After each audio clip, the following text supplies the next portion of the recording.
ఏపీలో TDP BJP పొత్తు కొనసాగుతుందా? కమలం వ్యూహం ఏంటి? స్నేహమా, విస్తరణమా? విజయవాడ నుంచే బీజేపీ విజయ ప్రస్థానాన్ని ప్రారంభిస్తామని అమిత్ షా వ్యాఖ్యల్లో అర్థం ఏంటి? మోడీ ఆధ్వర్యంలో ఏపీని బీజేపీ కేంద్రంగా మార్చాలన్న ఆయన సూచనలో వ్యూహం ఏంటి? బూత్ స్థాయిలో బీజేపీని బలోపేతం చేయటం అంటే టీడీపీని బలహీనం చేయటమేనా? బీజేపీ వ్యూహాన్ని తెలుగుదేశం ఎలా ఎదుర్కోబోతోంది? అమిత్ షా పర్యటనలో ఇలాంటి డౌట్సే వస్తున్నాయి. కొద్దిసేపటి క్రితం ఆయన చేసిన బహిరంగ సభలో చేసిన ప్రసంగం విన్న వాళ్ళందరికీ ఇలాంటి డౌట్సే వస్తూ ఉన్నాయి. విజయవాడ నుంచే ఏపీలో విజయాల పరంపరను మొదలు పెడతామని అమిత్ షా చాలా స్పష్టం చేశారు. ఆయన మాటలు విందాం. और विजयवाड़ा का मतलब है विजय का स्थान। मुझे भरोसा है कि आज इस अधिवेशन के माध्यम से आंध्र प्रदेश के अंदर भारतीय जनता पार्टी के विजय का नया अध्याय शुरू होने जा रहा है। भारतीय जनता पार्टी के आंध्र प्रदेश को भी विजय के रास्ते पर विजय के सागर तक मिलाने का काम यही बूथ सम्मेलन करने वाला है।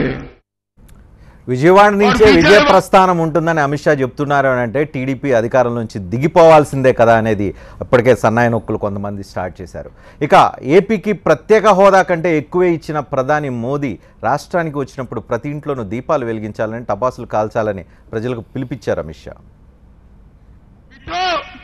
जिस दिन नरेंद्र भाई आंध्र प्रदेश की पवित्र भूमि पर पैर रखेंगे उस दिन शाम को 7 बजे पूरे आंध्र प्रदेश के वासी और भारतीय जनता पार्टी के कार्यकर्ता घर घर दिए जलाएंगे, शंखनाद करेंगे, रंगोली करेंगे, पटाखे जलाकर नरेंद्र मोदी जी का स्वागत करेंगे।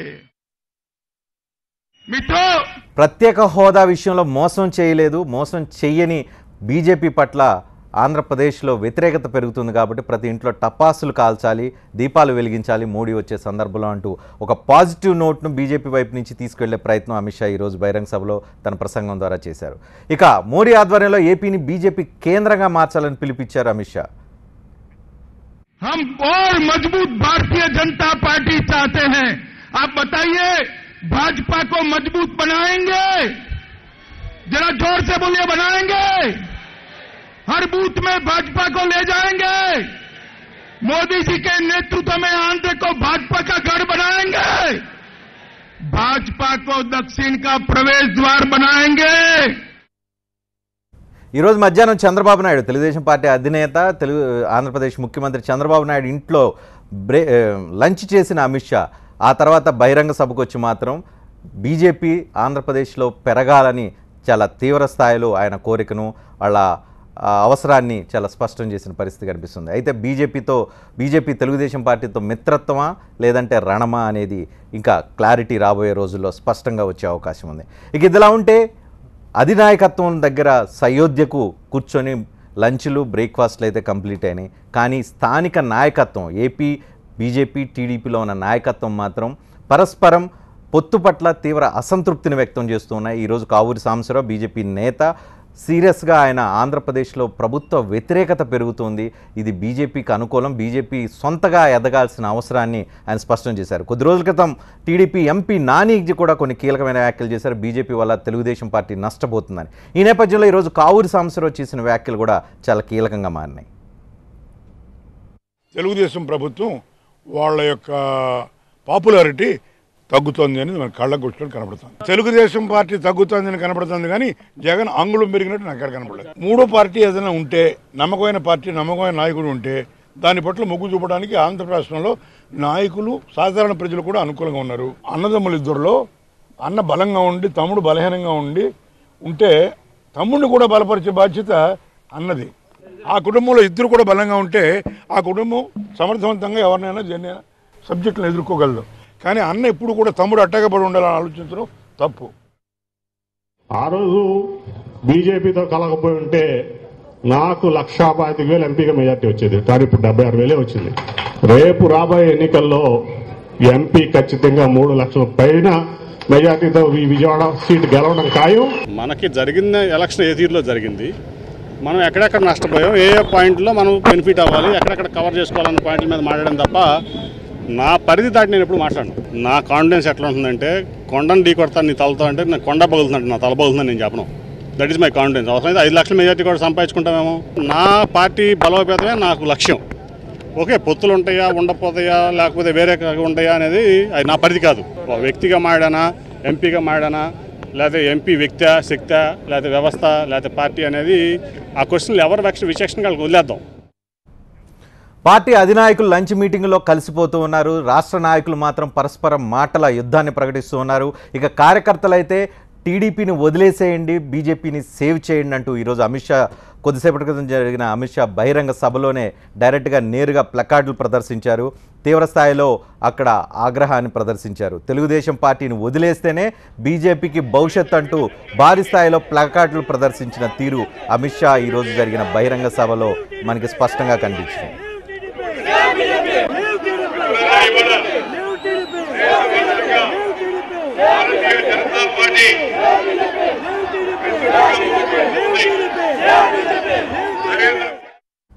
కొసమేర్పు ఏంటంటే బీజేపీని సేవ్ చేయమని కార్యకర్తలు డిమాండ్ చేస్తుంటే బీజేపీ అగ్రనాయకుడు వెంకయ్యనాయుడు స్వయంగా వీళ్ళందరినీ గ్రౌండ్ నుంచి బయటికి పంపించేయండి అని సీరియస్గా ఆగ్రహం కూడా వ్యక్తం చేసిన పరిస్థితి కనిపిస్తూ ఉంది. ప్రస్తుతం మనతో బీజేపీ పార్టీ నుంచి సురేష్ రెడ్డి జాయిన్ అయ్యారు. సురేష్ రెడ్డితో పాటు తెలుగుదేశం పార్టీ నుంచి బోండా ఉమా కూడా జాయిన్ అయ్యారు. శ్రీకాంత్ రెడ్డి వైఎస్ఆర్ కాంగ్రెస్ పార్టీ నుంచి, గౌతమ్ కాంగ్రెస్ పార్టీ నుంచి మనతో జాయిన్ అయ్యారు. మొదటగా సురేష్ రెడ్డి గారు, ఫస్ట్ బీజేపీ వ్యూ పాయింట్లోంచి మాట్లాడతాను. మీరు విజయ గాథను సృష్టిద్దాం అనుకుంటున్నారు, ఆంధ్రప్రదేశ్లో విజయ పరంపరను క్రియేట్ చేద్దాం అనుకుంటున్నారు. కృష్ణానది రెండుగా చీలి సాగరంలోకి ఎట్లా వెళ్తుందో ఆంధ్రప్రదేశ్లో ఉన్న రాజకీయ పార్టీలన్నింటినీ పక్కకు నెట్టేసి మీరు విజయాన్ని అందుకోవాలని అనుకుంటున్నారు. అంటే క్లియర్ కట్గా మీ మిత్రత్వాన్ని బ్రేక్ చేసుకునే ఉద్దేశం చాలా స్పష్టంగా ఉన్నట్లు కనిపిస్తుంది. పైకి మాత్రం ఎందుకు స్నేహాన్ని నటిస్తూ ఉన్నారు? భారతీయ జనతా పార్టీ, హలో మీ వాయిస్ వినబడడం లేదు. వినిపిస్తుంది సురేష్ రెడ్డి గారు, చెప్పండి. హలో. భారతీయ జనతా పార్టీ మొదటి నుంచి ఆంధ్రప్రదేశ్లో బీజేపీ యొక్క విస్తరణ గురించి అమిత్ షా గారు కానీ మా బీజేపీ యొక్క నాయకులు కానీ చాలా స్పష్టమైనటువంటి యొక్క సంకేతాలతో ముందుకు వస్తున్నారు. ఈరోజు చెప్తున్నటువంటి విషయం కాదు ఇది. గత అనేక సంవత్సరాల నుంచి కూడా భారతీయ జనతా పార్టీ ఆంధ్రప్రదేశ్లో నరేంద్ర మోడీ గారి యొక్క నాయకత్వంలో వారి యొక్క ఇమేజ్ కారణంగా ఇవాళ ఆంధ్రప్రదేశ్లో 100% మంది పార్లమెంట్ ఎన్నికల్లో నరేంద్ర మోడీ గారి నాయకత్వాన్ని కోరుకున్నారు. ఇవాళ అండర్ కరెంట్ ఏదైతే ఉందో ఆంధ్రప్రదేశ్లో నరేంద్ర మోడీకి ప్రజాదరణ పెరిగింది. అంటే తెలుగుదేశం పార్టీని కాదని బీజేపీని గెలిపించాలనేది మీ కోరిక, మీ అభిప్రాయం, రాబోయే రోజుల్లో చేయబోతుంది అదేనా? నేను ఇందాక బహిరంగ సభలో చాలా స్పష్టంగా చెప్పడం జరిగింది. 2019 ఎన్నికల్లో రాబోయేటువంటి కురుక్షేత్ర సంగ్రామంలో భారతీయ జనతా పార్టీ ఆంధ్రప్రదేశ్ లో ఒక బలమైన రాజకీయ శక్తిగా ఎదగాలి. తెలుగుదేశాన్ని ఓడించమని సందేశం ఇవ్వబోతున్నారా? సిపిఎం తెలుగుదేశాన్ని ఓడించమని బలంగా ఉండేది, లోక్సత్తా బలంగా ఉండేది, మనం కూడా ఇక్కడ బలంగా ఏర్పడాలా, ఎన్డీఏ బలంగా ఉండాలని ఓడించమని పిలిపిస్తున్నారా? మేము చాలా స్పష్టంగా చెప్పాం. భారతీయ జనతా పార్టీ ఇప్పుడున్నటువంటి శక్తి కంటే ఒక బలమైన రాజకీయ శక్తిగా ఈ ఆంధ్రప్రదేశ్ రాష్ట్రంలో బలంగా ఎదగాలి అని అంటే మీరు బలంగా ఎదగాలంటే 175 స్థానాల్లో భారతీయ జనతా పార్టీ కేవలం 4 స్థానాలకు మాత్రమే పరిమితమైంది. ఇవాళ ఆంధ్రప్రదేశ్ లో భారతీయ జనతా పార్టీ ఒక చిన్న పార్టీ. ఇవాళ భారతీయ జనతా పార్టీని ఆంధ్రప్రదేశ్ లో 175 యొక్క అసెంబ్లీ స్థానాల్లో కూడా విస్తరించాల్సినటువంటి అవసరం రాజకీయ శక్తి. తెలుగుదేశాన్ని లెఫ్ట్ లెగ్ తో కొట్టాలనేదా మీ ఉద్దేశం? అంటే మీ అభిప్రాయం ఏదైనా కావచ్చు, కానీ భారతీయ జనతా పార్టీ చాలా స్పష్టంగా ఈ రాష్ట్రంలో మా యొక్క బలాన్ని పెంచుకోవడానికి కోసంగా ఇక్కడ పొలిటికల్ స్పేస్ చాలా ఉంది. ఎందుకంటే ఒకప్పుడు కాంగ్రెస్ బలంగా ఉండేది, కమ్యూనిస్టులు బలంగా ఉండేది, లోక్సత్తా బలంగా ఉండేది.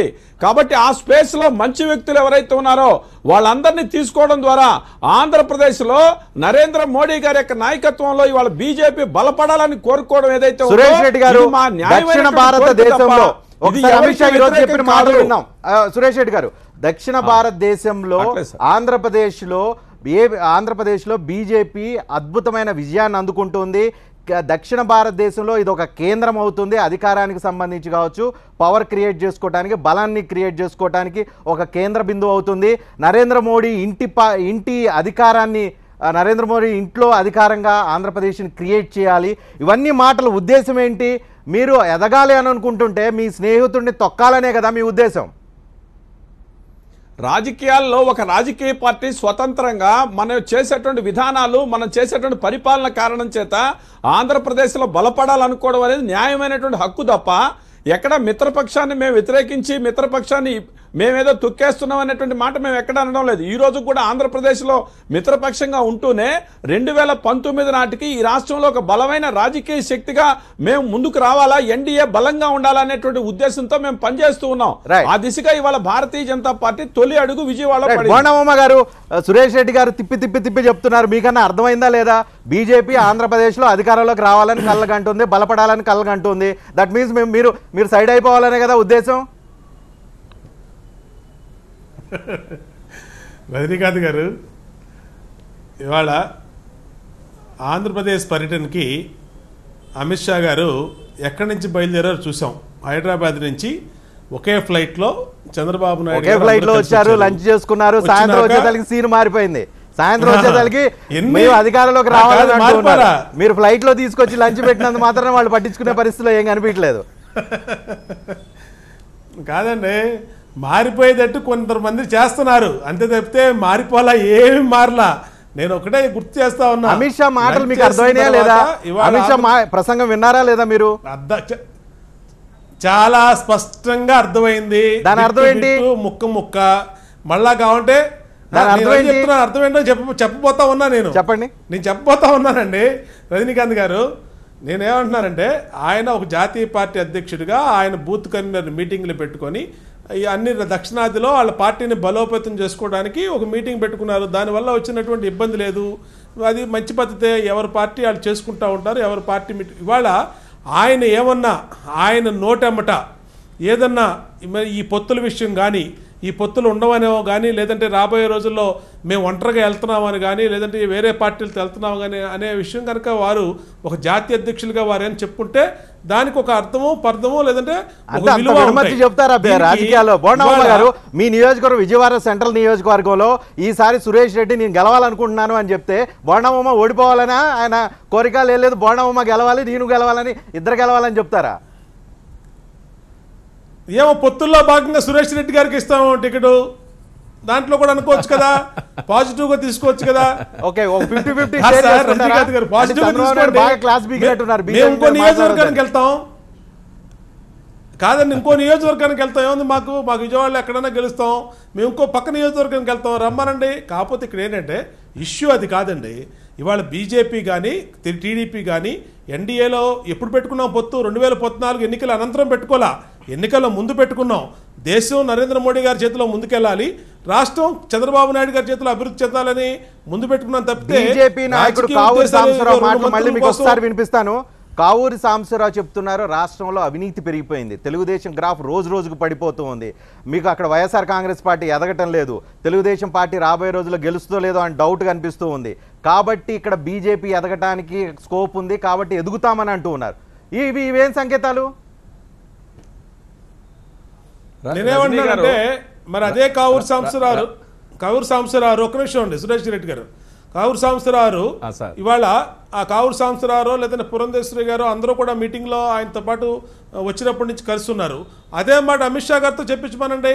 ఇవాళ నీతివంతమైన పరిపాలన ఇస్తుంది కాబట్టి ఇవాళ ఇన్ని వేల కోట్లు ఈ రాష్ట్రానికి అభివృద్ధికి కేంద్ర ప్రభుత్వం సహాయం చేస్తుంది, సహకారం అందిస్తూ ఉంది. కడుపులో కత్తులు పెట్టుకొని కావాలించుకుంటున్నారు మీరు. కాదు రజనీకాంత్ గారు, కత్తులు లేవు లేదా కటారులు లేవండి. ఖచ్చితంగా ఉన్నదంతా కూడా ఓపెన్ మైండ్ గానే ఉన్నాం. ఇవాళ ఏదన్నా ఒక జాతీయ అధ్యక్షులుగా అమిత్ షా గారు మాట్లాడే మాటలకు విలువ ఉంటుంది తప్పితే ఎవరు పడితే వాళ్ళు మాట్లాడిన దానికి పెద్ద పట్టించుకోవాల్సిన అవసరం లేదండి. సాక్షాత్తు ఆయనే విజయవాడ నడి బొడ్డున మాట్లాడారు ఆయన. ఆంధ్రప్రదేశ్ లో బీజేపీ డెవలప్ కానీ మీరు ఫీల్ గారు, బీజేపీ డెవలప్ కావాలి, మీరు అవసరమైతే 50-50 వాళ్ళకి సీట్లు ఇవ్వడానికి షేర్ చేసుకోవడానికి మీరు సిద్ధంగా ఉంటారు, ఇంతేనా? పొత్తులు బలపడతాలు అనే విషయంకి వస్తే బలపడటానికి వాళ్ళు అన్ని రకాల ప్రయత్నాలు చేస్తే వాళ్ళకి ఆల్ ది బెస్ట్ చెప్తాం తప్పకుండా. ఎందుకంటే వాళ్ళు రాజకీయ పార్టీగా బలపడాలని కోరుకోవడం తప్పు కాదు. అదేమి నేరం కాదు. చంద్రబాబు వాళ్ళ నాయుడు పొత్తుల అంశం ప్రతి వరకు మీటింగ్ అయితే లో రాజకీయ వింటున్నాను, పార్టీగా బోండమ్మ గారు చంద్రబాబు నాయుడు ప్రతి మీటింగ్ లో వింటున్నాను, మనం 83% ఓటు మనకి రావాలి, ఎవరికి ఓటు వెళ్ళడానికి లేదు, ప్రతిపక్షం అనేది లేకుండా ఓన్లీ అధికార పక్షమే ఉండేలాగా అంత పర్సెంటేజ్ ప్రజలకు రీచ్ కావాలి, ఇవన్నీ వింటున్నాం. మరి ఇప్పుడేమో బీజేపీ మేము ఎదుగుతామంటే ఎదగనివ్వండి అని చెప్తున్నారు. కాంట్రడిక్షన్ కనిపిస్తుంది రెండింటిలో.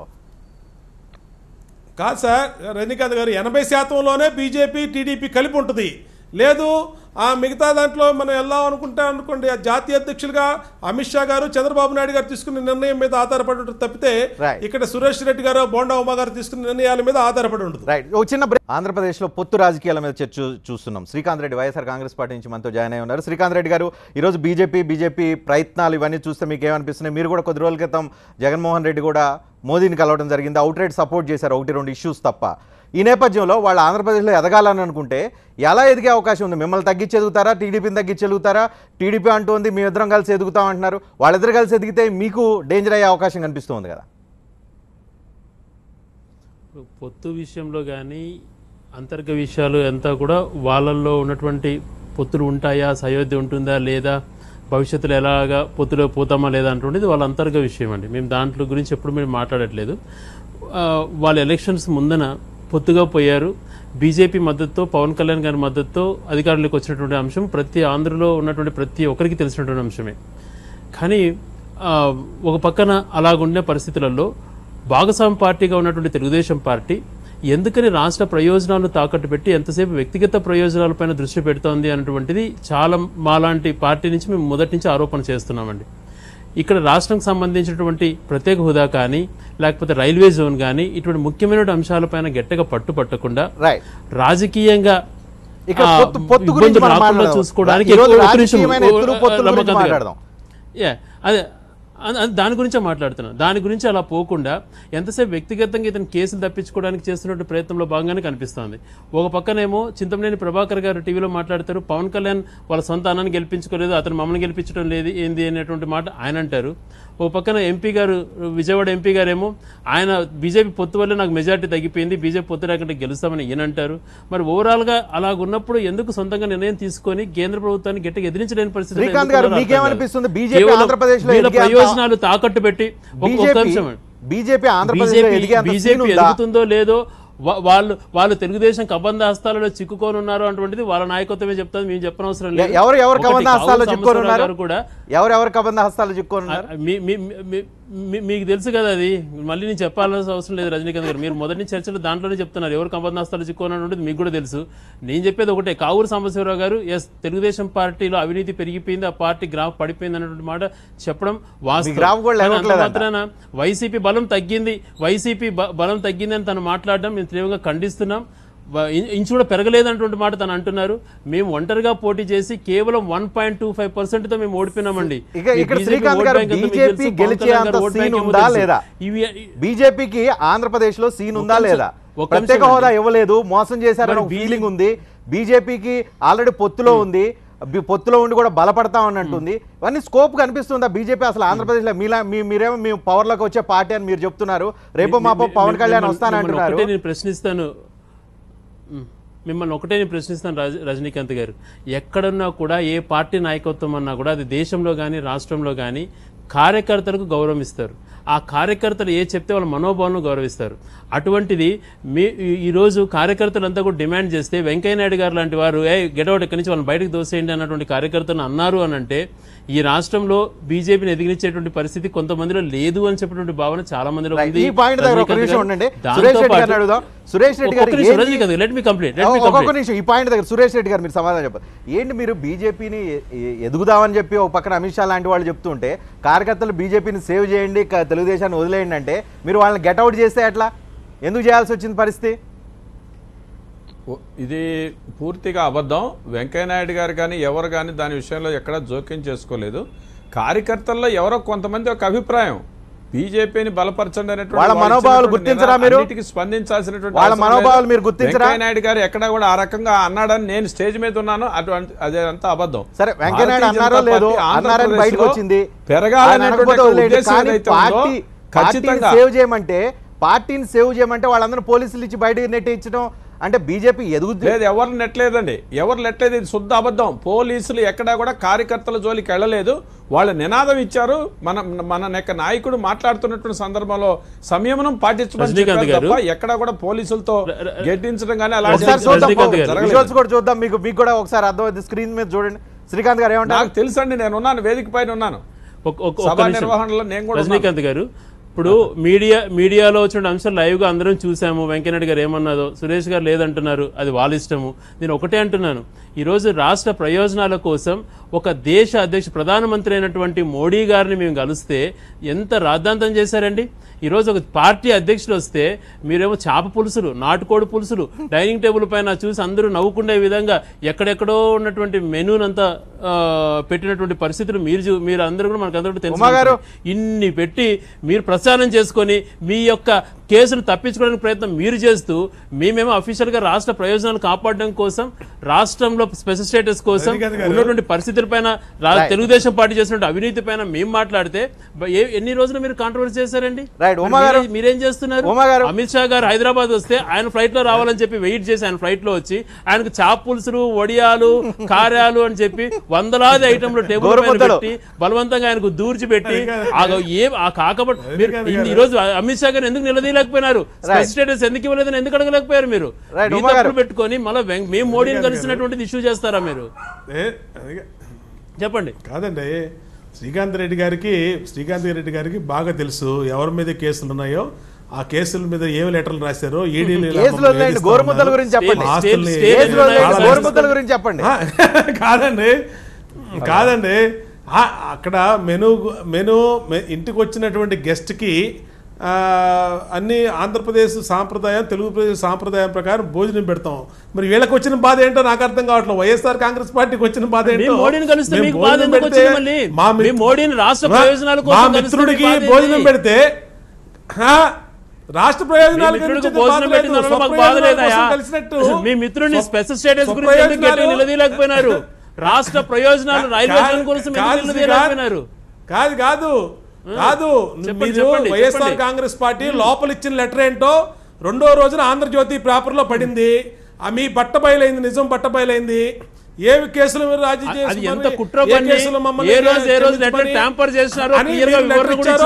అందుకే మీలాంటి క్రెడిబిలిటీ లేనటువంటి పేపర్ బాయ్కాట్ మళ్ళీ ఏ డేట్ లో ఏది ఇచ్చిందో కూడా రాష్ట్ర ప్రయోజనాలు మీ దొంగాటలు అన్ని బయట పెట్టాము. మీరు చేస్తున్న నాటకాలన్నీ బయట పెట్టారు. రజనీకాంత్ గారు ఈ రోజు ఒకటే సూటిగా అడుగుతున్నారు, మేము ప్రధానమంత్రిని ఏమడిగామో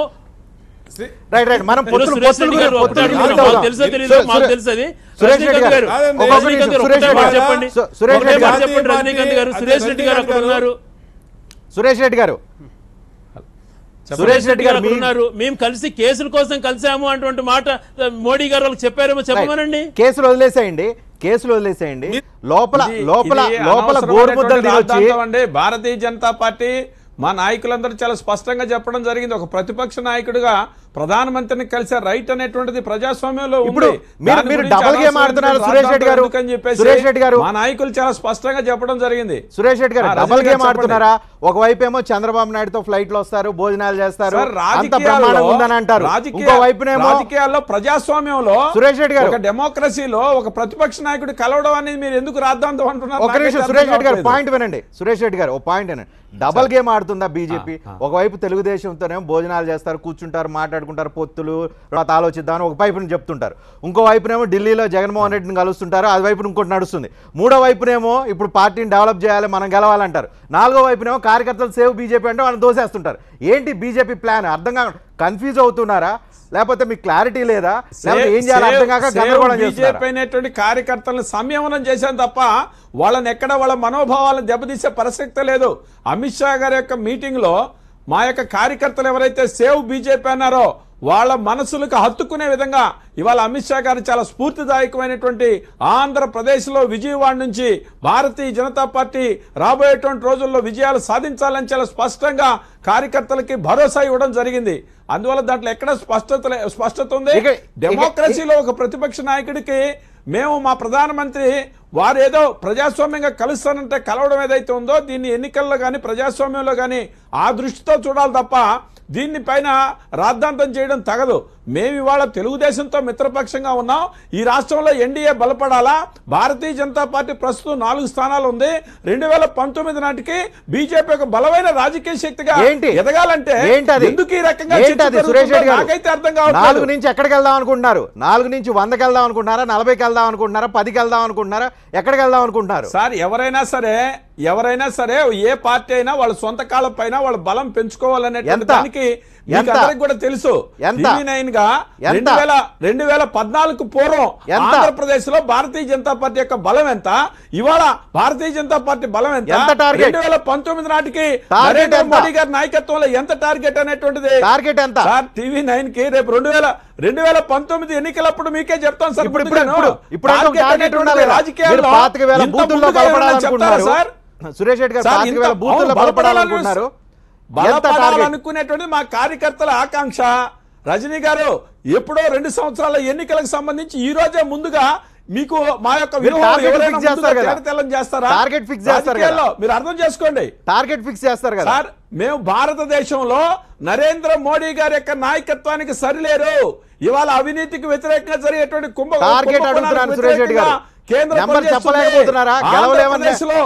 బలమైన రాజకీయ శక్తిగా మేము రాబోతున్నాం. దీనికి మీకు ఎవరికి కూడా ఈ రోజు ఇంత పెద్ద చర్చ ఎందుకు జరుగుతుందో ఎవరిని మైనస్ చేసి మీరు బలమైన శక్తిగా ఎదుగుతారు సురేష్ రెడ్డి గారు? చుట్టూ తిరిగి చెప్పొద్దు. ఎవరిని మైనస్ చేస్తారు? వైఎస్ఆర్ కాంగ్రెస్ తెలుగుదేశమా?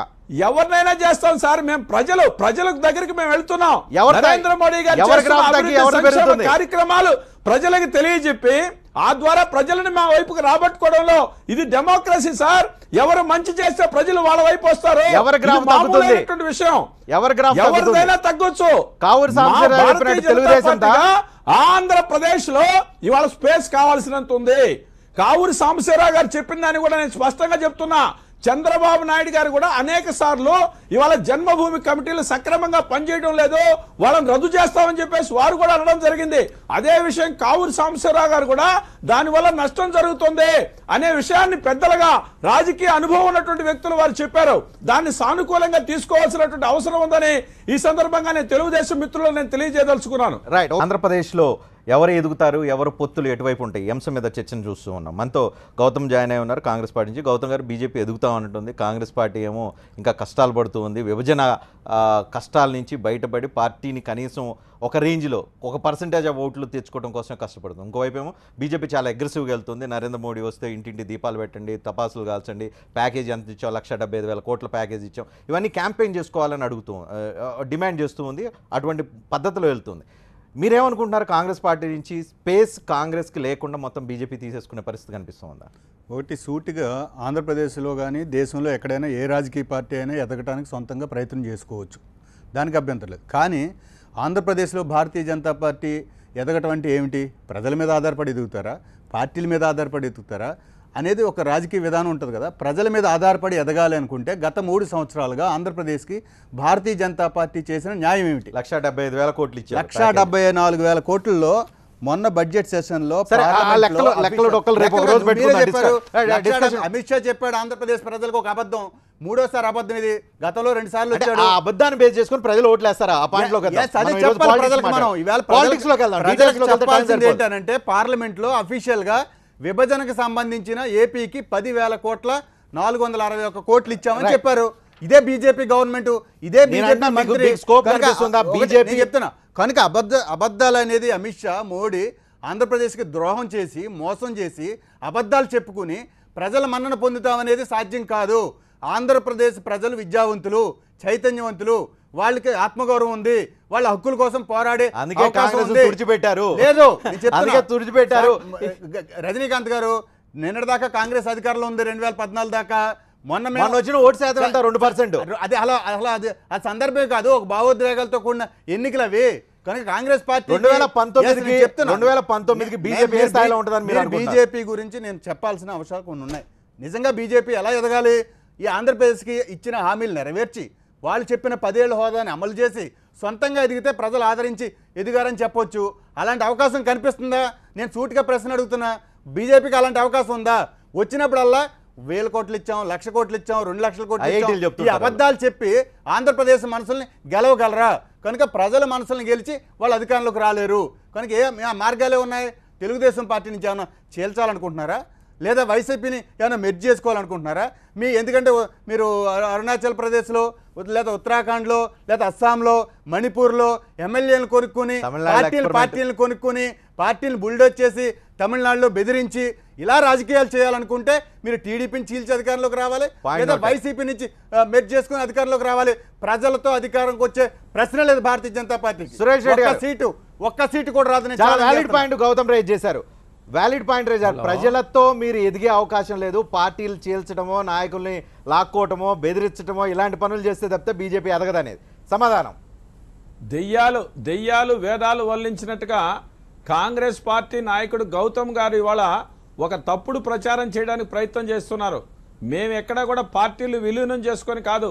ఇవాళ మేము ఉత్తరప్రదేశ్లో గెలిచినా, రాజస్థాన్లో గెలిచినా, మధ్యప్రదేశ్లో గెలిచినా మా బలంతో మీరు అరుణాచల్ ప్రదేశ్ లో హైకోర్టు దేశంలో అస్సాంలో, గోవాలో, మణిపూర్లో ఎమ్మెల్యేలు కొనుక్కొని బుల్డోజ్ చేసి తమిళనాడులో బెదిరించి కేసులు పెట్టి ఎవరైనా సరే ఆంధ్రప్రదేశ్ లో తమిళనాడులో భారతీయ జనతా పార్టీ పొత్తు లేకుండా చెప్పండి. ఆంధ్రప్రదేశ్ లో ఒక్క సీటు కూడా రాదు, 1% ఓటు కూడా రాదు. కాంగ్రెస్ పార్టీకి 2% వచ్చి ఆంధ్రప్రదేశ్ ప్రజలు తిరస్కరించినటువంటి మీరు మాట్లాడే నైతిక హక్కుందా? ఈ రాష్ట్రాన్ని సర్వనాశనం చేసి కుంభకోణాల్లో కూరుకుపోయిన కాంగ్రెస్ పార్టీ గౌతమ్ గారు పగటి కళ్ళకి అంటున్నారు. మీకు రాబోయే రోజుల్లో కనీసం ఆంధ్రప్రదేశ్ లో డిపాజిట్ వచ్చే పరిస్థితులు కాంగ్రెస్ పార్టీకి లేవండి. కేవలం మీరు అధికారంలో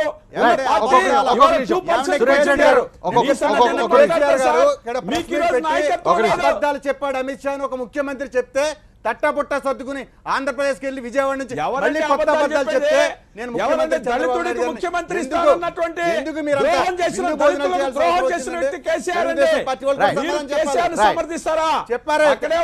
2 లక్షల కోట్లు ఇచ్చారని ముఖ్యమంత్రి చంద్రబాబు నాయుడు సమాధానం చెప్పాలి. రేపు ఆంధ్రప్రదేశ్ ప్రజలకి నాయకత్వం వహిస్తున్న ముఖ్యమంత్రి గారు రేపు ప్రెస్ మీట్ పెట్టి 1,70,000 కోట్లు వచ్చాయా, లేదా కేంద్ర ప్రభుత్వం చెప్పిన 10,000 కోట్లు వచ్చాయా, ఆంధ్రప్రదేశ్ ప్రజలకి కేసీఆర్ చెప్పినట్టు లెక్కలు చెప్పమని చంద్రబాబు నాయుడు గారు రేపు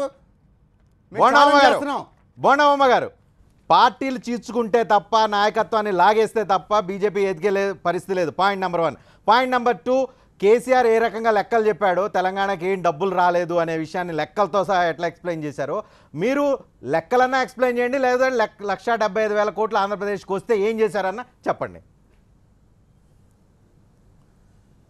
రజనీకాంత్ గారు, పాయింట్ నెంబర్ 1, ఎక్కడ అమిత్ షా గారు ఈ రాష్ట్రంలో పార్టీని బలపడాలని కోరుకున్నారు తప్పితే అధికారంలో రావాలని ఎక్కడ కోరుకోలా.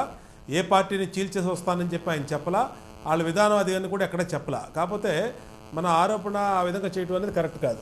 రెండో విషయం ఏంటంటే ఇక్కడ బీజేపీ వేరే రకంగా స్కోప్ లేదనేది ఆయన ఉద్దేశం.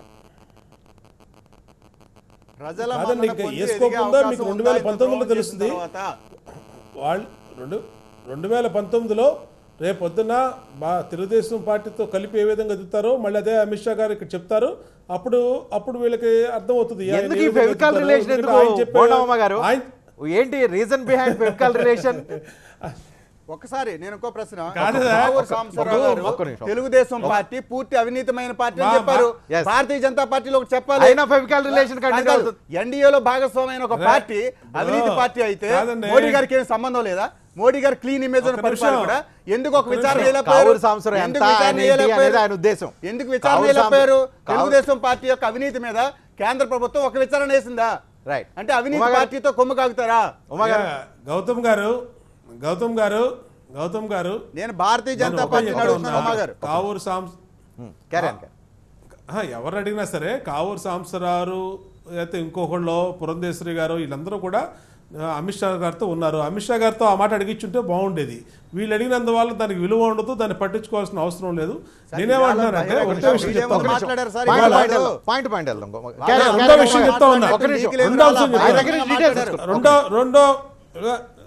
రెండో విషయం చెప్తా ఉన్నా. ఏదో లెక్క అడిగారు. ఇవాళ అమిత్ షా గారు ప్రకటించినటువంటి 1,76,000 కోట్లు అది ఇక్కడికి వచ్చేసినటువంటి డబ్బు కాదు.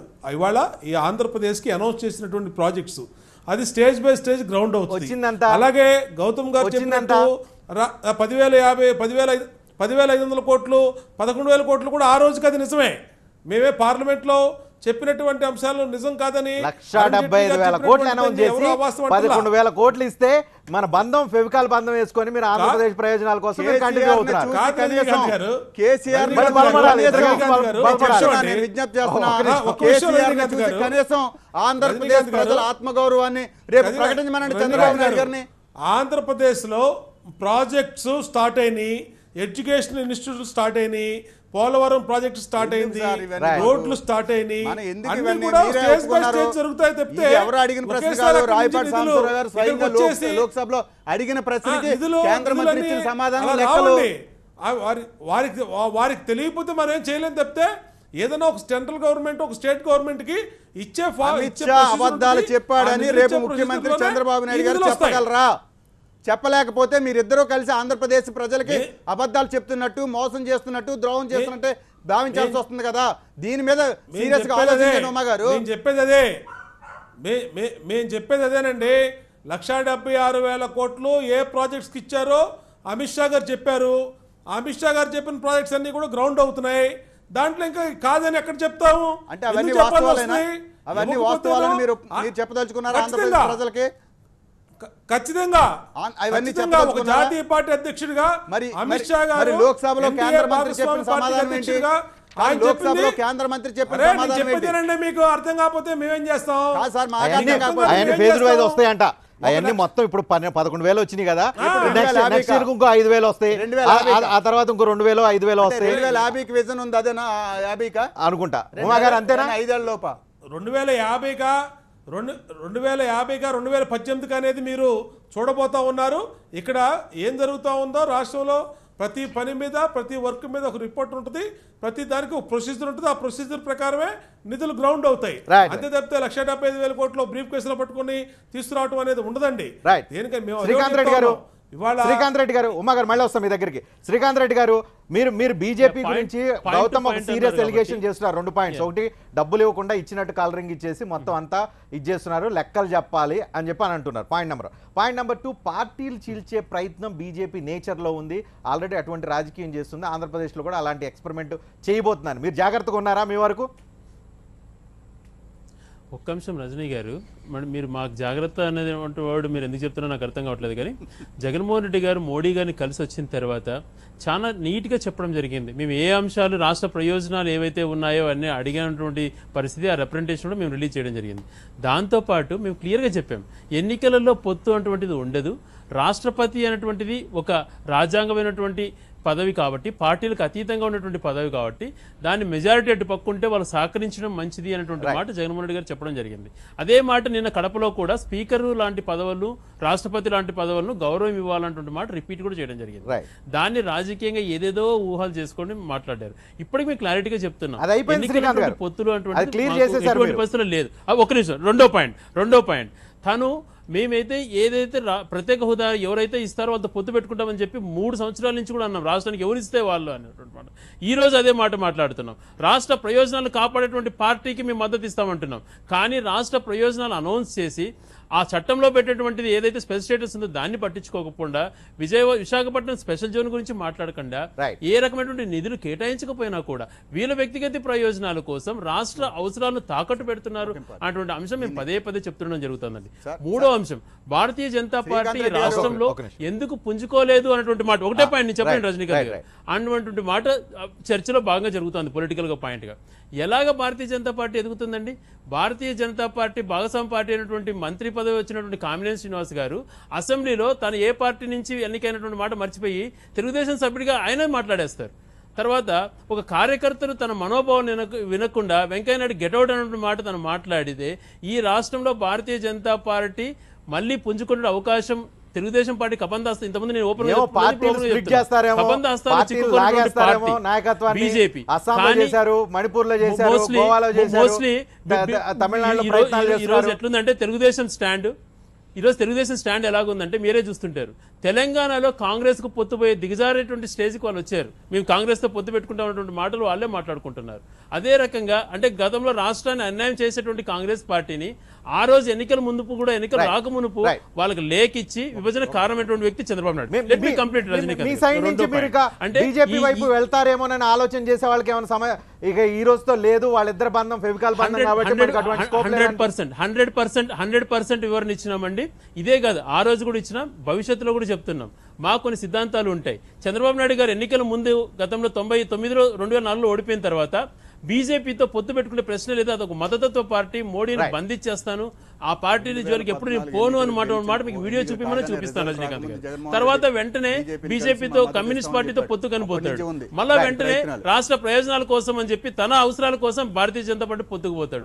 ఇలాగా మేము మోసం చేసే ప్రశ్న తెలంగాణలో ఏమో కాంగ్రెస్ తో కూడా పొత్తుకోవడానికి రెడీ అయ్యారు. శ్రీకాంత్ గారు, ఈ రోజు బీజేపీ బలపడుతుందా లేదా అంటున్నాం కాబట్టి కంక్లూడ్ చేస్తూ మీరు ఏం చెప్తారు? బీజేపీ ఏ ప్లేస్ లో ఉండే అవకాశం కనిపిస్తుంది 2019 ఎన్నికల్లో మీ point of view as a politician? నేను పొలిటీషియన్ ఒకటే కోరుతున్నానండి, భారతీయ జనతా పార్టీ నాయకుల్ని, పార్టీలు ఎలాగున్నా రాష్ట్ర ప్రయోజనాలు ముఖ్యము. మీరు ఏదైతే పోలవరం అటువంటి ప్రాజెక్ట్ మాకు అందరికి గుండె చప్పుడు అనుకుంటున్నామో ఆ పోలవరం ప్రాజెక్టుకి ఏదైతే R&R ప్యాకేజ్ తో సహా మొత్తం 42,000 కోట్లు రజనీకాంత్ గారు అది చేయడంతో పాటు రైల్వే జోన్ ఇవన్నీ కూడా చేసి ప్రజలను మన్ననలు పొందడానికి ప్రయత్నం చేయాలి. ఎన్నికల మేనిఫెస్టోలో పెట్టిన అంశాలన్నీ కూడా మీరు తీసుకోవాలి. ఉదాహరణకు ఉత్తరప్రదేశ్ లో నేను యోగి అనేటువంటి మాట విన్నాను, మేనిఫెస్టో పెట్టుకొని పనిచేస్తున్నాడంట. అలాగా మేనిఫెస్టోలో ఏవైతే చెప్పారో, చట్టంలో ఏదైతే పొందుపరిచామో ఇవన్నీ చేయాలి. గతంలో కాంగ్రెస్ పార్టీ చట్టంలో పెట్టింది కాబట్టి ఆ 7 మండలాలు వచ్చాయండి. తెలుగుదేశం పార్టీ ఏమి కూడా చేయలేదు. చంద్రబాబు నాయుడు గారితో ఉంది, ఆంధ్రప్రదేశ్ ప్రయోజనాలని విస్మరించారు. 3 ఏళ్లు గానీ ఆందోళన కూడా వైకాపా కూడా చేశారు. చేసినప్పుడు మీరు వెళ్ళి బీజేపీకి సంపూర్ణమైన మద్దతు, రాష్ట్రపతులు అభ్యర్థి ఎవరో తెలీదు, వాళ్ళు అడిగారని చెప్పలేదు, అయినా మీరు ఎందుకు మద్దతు ఇచ్చేశారు? కనుక ఇప్పటికైనా మేము కోరేది ఏంటంటే ఆంధ్రప్రదేశ్ ప్రజల ప్రయోజనాల కోసం భారతీయ జనతా పార్టీ మీద నిజంగా కేంద్రంలో అధికారులు ఉంది కనుక రాష్ట్ర ప్రయోజనాలే ప్రధానమైన విషయం అయితే మీరు రేపు రాష్ట్రపతి ఎన్నికల్లో కండిషన్ పెట్టండి, ఆంధ్రప్రదేశ్ కి ప్రత్యేక హోదా ఇస్తేనే బీజేపీ భవిష్యత్తు ఆంధ్రప్రదేశ్ ఏ స్టేజ్ లో ఉంటుంది చెప్తున్నా. ఆంధ్రప్రదేశ్ లో ఇప్పటికీ వాళ్ళ పెర్ఫార్మెన్స్ ఆంధ్రప్రదేశ్ కి చేసినంత ద్రోహం మరి ఏ రాష్ట్రానికి చేయలేదు. ఆంధ్రప్రదేశ్ చరిత్రలో బహుశా ఏ ప్రధాని ఇంత చారిత్రక అన్యాయం చేయలేదు. ఇంత చారిత్రక నేను చెప్తున్నా, మాలాగా అవుతారా లేదా? మేము 60 ఏళ్ళండి వాళ్ళు వచ్చి నిన్న ఒక సెకండ్ కూడా ఆంధ్రప్రదేశ్ లో పరిపాలించలేదు వాళ్ళు, మీరు గుర్తుపెట్టుకోండి. ఒక సెకండ్ కూడా పరిపాలించలేదు భారతీయ జనతా పార్టీ. మాలాగంటే మీరు చూడండి రాజకీయాలు ఎలా మారిపోతున్నాయో. ఒకటే విషయం, బీజేపీ సేవ్ బీజేపీ అనేది పాపం కార్యకర్తలు అన్నారు. నేనే అంటున్నా అంటే save Andhra Pradesh, save Andhra Pradesh rights ని, స్పెషల్ స్టేటస్ ని. కనుక బీజేపీ గెట్ అవుట్ అంటున్నారు ఆంధ్రప్రదేశ్ ఆంధ్రప్రదేశ్ లో బీజేపీ పొత్తు లేకుంటే ఏ పార్టీతో 0 సీట్ వస్తుంది నేను రాసిస్తున్నాను. ఫైనల్ కంక్లూడింగ్ క్లుప్తంగా చెప్పండి, టైం అయిపోయింది. మీరు ఏ స్థాయిలో ఉంటారు నెక్స్ట్ 2019కి? డైరెక్ట్ చెప్పండి. భారతీయ జనతా పార్టీ ఘోరాలు నేరాలు చేసినటువంటి కాంగ్రెస్ పార్టీ పక్కన పెట్టుకుని గౌతమ్ గారిని మీరు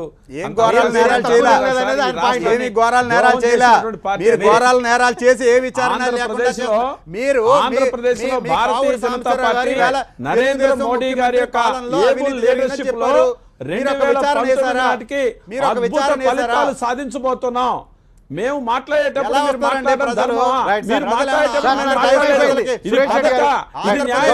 గౌతమ్ గారు కనీసం డెమోక్రసీ మీరు మాట్లాడుతున్నప్పుడు మేము మాట్లాడామా? కనీసం ఆ మాత్రం చివరిగా ఒక ముక్క చెప్పండి, ఎన్ని సీట్లు మీరు టార్గెట్ పెట్టుకున్నారు? చివరిగా మేము మాట్లాడుతున్నాం 2019లో నరేంద్ర మోడీ గారి యొక్క ఏబుల్ లీడర్షిప్ లో ఆంధ్రప్రదేశ్ లో అద్భుత ఫలితాలు సాధించబోతున్నాం.